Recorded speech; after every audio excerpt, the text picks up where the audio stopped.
This is the 58th episode of The Effective Executive. And this week I wanted to talk about knowing versus guessing. And this comes from one early question that I ask executives, which is when was the last time you listened to a customer interact with your organization? The answer is often it's been a while. and when I drill down into that particular answer, I find that, it was not recently or never.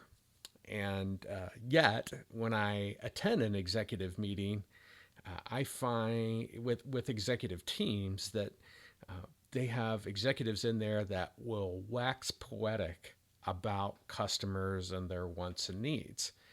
And I find it rather humorous because when you dig into that a little bit more, it's usually from a data from a spreadsheet that they've gotten that they're making strategic plans off of, or from some employee within the organization that's giving them information. And so an early lesson that I've taught executives is that be, you know, you need to know versus guess. So it's knowing versus guessing. And the information should be collected by the executive themselves. So, not from a spreadsheet or someone under their purview. It's um, you know, spreadsheets are not customers, and they filter things out. And I've often given the example of, for people in a contact center, when they get a call, they're asked to put it into some category. And typically, in that category of choices, the phone rep will basically say, I'm not sure which category it is. So they just pick one and they throw it in there. And that's the nature of calls. There's a lot of things typically going on in a phone call with a customer to put it under one thing. And so one of the things that gets filled in contact centers is miscellaneous. And that's why, and, and the numbers are high, they're like 40, 50, 60%. When they're getting their drop down menu to close out a call. So you're not getting good information about why customers are actually calling. So spreadsheets are not a good source of learning about the customer.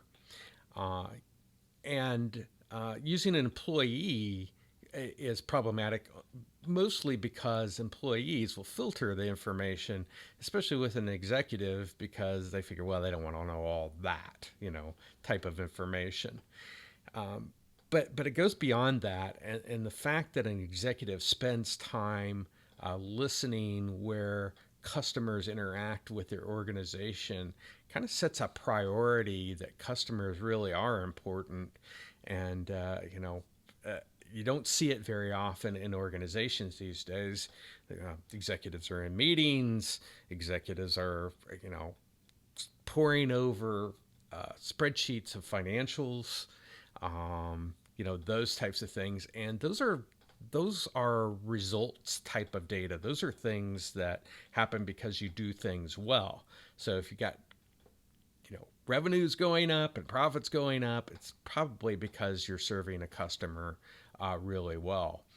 And so you're keeping score, but you're not playing the game. And executives really they don't need to, if you're going to coach a team, you better know what's going on the field. And having been there certainly helps. So, if you listen to my episodes that I put out on the podcast and these YouTube channels, you know that I asked executives, or you've been coached by me, or your executive team, that one of the first asks, or even to be able to work with me, is you need to take time to go through and look through the customer lens, either as an individual or as a team. And what that means is listening to the customer, and not for 5 minutes, not one phone call, but really immersing yourself into the interactions between the customer and your organization. And by virtue of doing that, you're going to get insights and knowledge that others aren't going to have.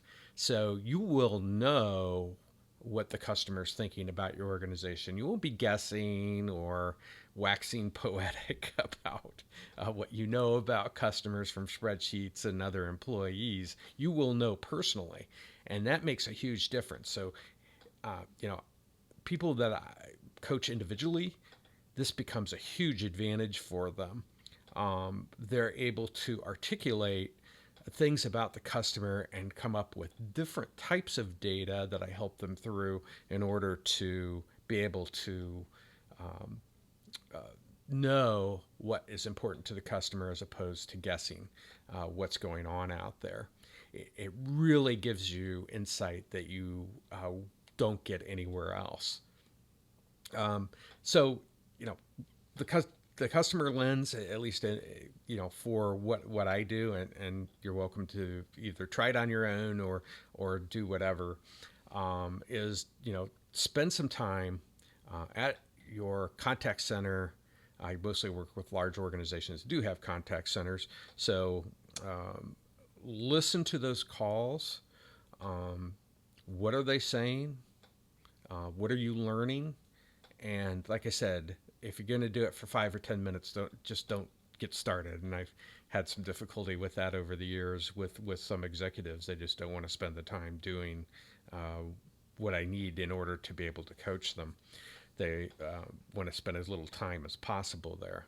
But like I said, it really communicates a message of how important the customer is. And like I said, the insights that you get from listening to calls, interactions of even technicians maybe you have in your organization, or wherever, like I said, wherever it is that your customers interact with your organization, you're going to get a treasure trove of information that you're just not going to get. And when you get to an executive meeting or you're having a conversation with the president or even the CEO of the company, you will have personal insight and personal stories to be able to share. Now, you can, what I have executives do, not only do the listening, but collect some data on this of their own for the reasons that I mentioned before. But when you have your own personal stories,